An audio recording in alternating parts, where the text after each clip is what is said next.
최근에 우리는 믿고 싶지 않은 비보들을 자주 접합니다. 슬픈 뉴스들을 접할 때마다 우리 모두는 참담한 심정을 갖게 됩니다. 경북 청송 주황산에서 들려온 안타까운 소식이 있었습니다. 가족과 함께 산을 찾았던 11살 소년이 조금 더 갔다가 오겠다는 마지막 말을 남기고 실종 사흘 만에 차가운 죽음으로 발견되었습니다. 평소 좋아하던 삼성 라이온즈 유니폼을 입고 산을 올랐다는 대목에서 우리 시대의 모든 부모는 가슴이 미어지는 고통을 느꼈습니다. 그저 평범한 휴일, 평범한 나들이가 한 가정의 통곡이 되어버린 이러한 현실 앞에 우리 모두는 할 말을 잃습니다. 그런가 하면 광주에서는 또 다른 비극이 우리를 분노와 슬픔에 빠뜨렸습니다. 학교를 마치고 집으로 향하던 평범한 여고생이 일면식도 없는 괴한에 의해 길거리에서 생명을 잃었습니다. 묻지마 살인이라는 무차별한 폭력 앞에 한 소녀의 꿈과 미래가 무참히 꺾여버렸습니다. 이러한 비극들은 우리에게 한 가지 두려운 진실을 직면하게 합니다. 그것은 이런 억울하고 참혹한 일이 우리의 인생 가운데 누구에게나 어디서나 일어날 수 있다는 사실입니다. 우리는 안전을 위해 최선을 다하지만 세상은 때로 우리의 통제를 벗어난 거대한 망대처럼 우리 위로 무너져 내리곤 합니다. 산에서 일어난 사고와 거리에서 당한 범죄, 이 두 사건은 성격은 다르지만 우리에게 동일하고도 잔인한 질문을 던지게 합니다. 왜 하필 그 사람에게 그런 불행한 일이 일어난 것입니까? 왜 하필 그 시간, 그 장소에 그가 있었습니까? 그 사람에게 남들이 모르는 어떤 큰 죄가 있기 때문이 아니겠는가? 그런 의문을 갖게 됩니다. 누가복음 13장을 보면 이와 똑같은 참사들이 등장합니다. 빌라도의 칼날에 무참히 살해당한 갈릴리 사람들, 그리고 실로암에서 망대가 무너져 그 아래 깔려 죽은 18명의 사람들이 있었습니다. 예수님 당시 사람들도 우리처럼 물었습니다. 그들이 죽은 건 그들이 더 큰 죄를 지었기 때문이 아닐까? 오늘 주님께서는 이런 잔인한 질문 앞에선 우리들을 향해서 단호하게 말씀하십니다. 아니라 너희에게 이르노니 아니라. 오늘 우리는 주황산의 골짜기와 광주의 한거리, 그리고 실로암의 무너진 망대 곁에서 함께 울고 계시는 주님을 만나고자 합니다. 이러한 비극을 남의 일이나 혹은 누군가의 잘못이나 죄의 결과로 치부하는 냉소적인 사람들과 세상을 향해 우리는 어떤 마음을 가져야 하며, 이런 상황 속에서도 하나님의 자녀들은 어떤 소망을 선포해야 하는지 함께 말씀을 나누겠습니다.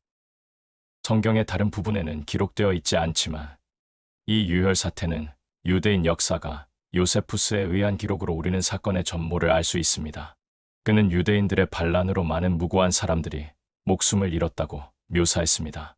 당시 빌라도는 유대인들과 그들의 로마에 대한 반감 때문에 어려움을 겪고 있었습니다.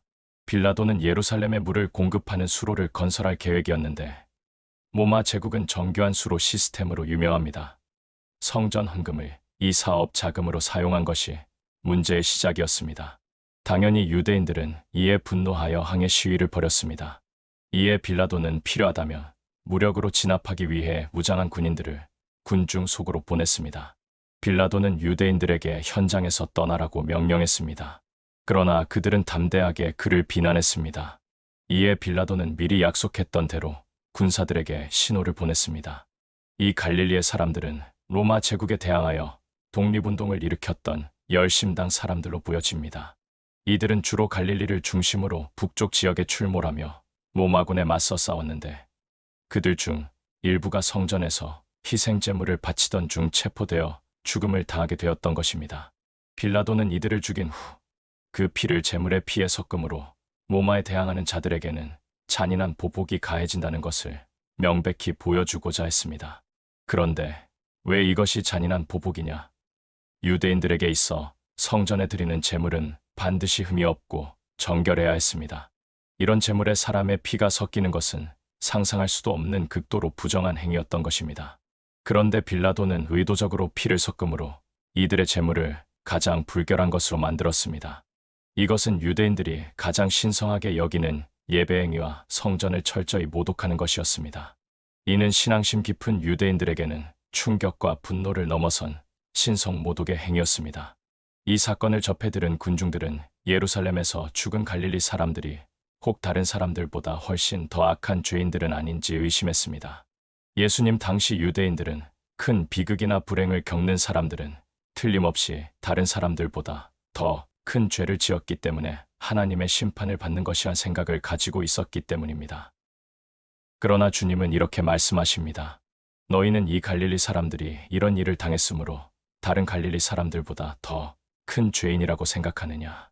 종교 재판관들의 어조는 우월감을 드러내는 듯합니다. 분명히 이 갈릴리 사람들은 큰 죄인이었으므로 이런 재앙을 겪은 것입니다. 라는 생각을 드러내었던 것입니다. 이 말에는 모든 질병, 재난, 재앙, 고통이 죄의 직접적인 결과라는 함의가 깔려 있습니다. 반대로 생각하면 기형이나 재앙이 없는 사람은 필연적으로 더 의롭다는 결론에 이르게 됩니다. 예수님은 그러한 결론을 경계하십니다. 어떤 사람들은 모든 불행과 즐거움이 하나님으로부터 직접 오는 것이며 따라서 모든 사람의 상황에 대한 책임은 오직 하나님께만 있다고 주장합니다. 이와 함께 모든 어려움이 죄의 직접적이고 즉각적인 결과라는 믿음이 생겨납니다. 슬프게도 이러한 생각을 하는 사람들이 많이 있습니다. 내가 무슨 죄를 지었기에 이런 일을 당하는가 라는 말을 얼마나 자주 듣습니까? 그러나 구주께서는 고난이나 고통이 반드시 죄에 대한 하나님의 형벌은 아니라고 가르치셨습니다. 일반적으로 하나님께서는 반역하는 자들에게 재앙과 역병과 고통을 내리시고 그분을 사랑하고 섬기는 자들을 보호하신다는 것은 사실입니다. 이스라엘 백성에게도 그러한 약속이 주어졌습니다. 순종하면 주님의 보호하심을 받게 되고 불순종하면 죽음과 파멸, 황폐, 재앙, 전쟁, 그리고 온갖 악이 그들에게 닥칠 것이라는 약속이었습니다. 그러나 전쟁에서 죽거나 사고로 사망하거나 질병에 걸리거나 전염병에 시달리거나 자연재해로 재산을 잃은 특정 개인들이 동료들 중에서 특별히 그러한 보응을 받을 만한 자격이 있다고 말하는 것은 전혀 근거가 없습니다. 고통이나 사고를 겪은 개개인이 불경건한 행위에 대한 정당한 보응을 받았다고 결론 짓는 것은 인간의 권한이 아닙니다. 질병이나 죽음에 시달렸다는 이유로 누구누구가 죄를 지었다고 말하는 것은 신성하지 못한 원칙입니다. 모든 육체는 죽음에 굴복하기 때문입니다. 주님께서는 심판하지 말라. 그렇지 않으면 너희도 심판받을 것이다 라고 말씀하셨습니다. 이어서 예수님은 그들에게 실로암 망대가 무너져 18사람이 깔려 죽은 사건도 상기시켜 주었습니다. 이 실로암 망대는 예루살렘 실로암 연못 근처에 있었던 건축물로 추정이 됩니다. 이 망대가 붕괴되면서 18명의 사람이 목숨을 잃는 비극적 사건이 발생했습니다. 예수님은 이때 죽은 사람들이 다른 사람들보다 더 악한 죄인이었기 때문에 그런 일을 당한 것이 아니라고 하셨습니다.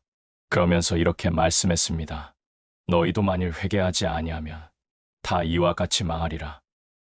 예수님은 이 말씀을 2번이나 반복적으로 이야기하셨습니다. 이것은 불행한 죽음을 당한 두 부류의 사람들의 경우를 통해 사람들에게 보편적인 회개를 촉구한 것으로 볼 수 있습니다. 회개하지 않는 사람들은 반드시 망한다. 이것이 오늘 예수님의 메시지입니다. 예수님께서 말씀하신 회개는 단순히 과거의 잘못을 뉘우치는 차원을 넘어 인생의 주권과 고난을 바라보는 시선의 근본적인 전환을 의미합니다. 우리는 타인의 불행을 보며 은연중에 나는 저들보다 낫기에 무사하다는 영적 우월감을 가집니다. 그러나 예수님은 그들보다 우리가 의로워서 살아남은 것이 아니라고 하십니다.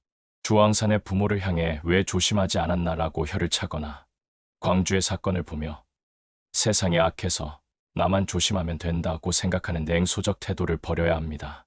타인의 비극을 나의 거울로 삼아 주여, 저 아픔이 나의 아픔입니다 라고 고백하는 공감의 회개가 필요한 것입니다.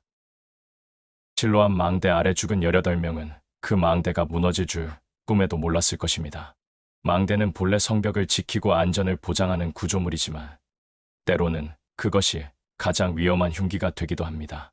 우리가 신뢰하는 건강, 재산, 보험, 안전 시스템은 우리를 온전히 지켜주지 못합니다. 회개하지 않으면 망한다는 말씀은 우리가 하나님 없이 쌓아 올린 모든 자기 보호의 망대가 얼마나 허무한지를 깨달으라는 경고입니다.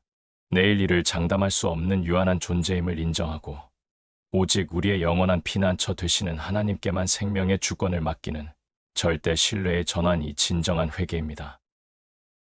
예수님은 이 비극적인 사건들을 통해 죽음은 예고 없이 찾아온다는 사실을 상기시키십니다. 갈릴리 사람들도 성전에서 제사를 드리던 일상의 경건 중에 죽음을 맞이했습니다. 회개는 미루는 것이 아니라 지금 하는 것입니다. 죽음이 문 앞에 와 있음을 깨닫는 사람은 오늘을 함부로 살지 않습니다. 나중에 형편이 나아지면이 아니라 지금 당장 하나님 앞에 바로 서고 억울한 이웃의 손을 잡는 현재적 결단이 주님이 원하시는 회개의 열매입니다. 우리는 이제 더 이상 왜 그들이었을까? 라는 잔인한 질문에 머물러서는 안 됩니다. 주님은 그 질문을 우리 자신에게로 돌리라고 말씀하십니다.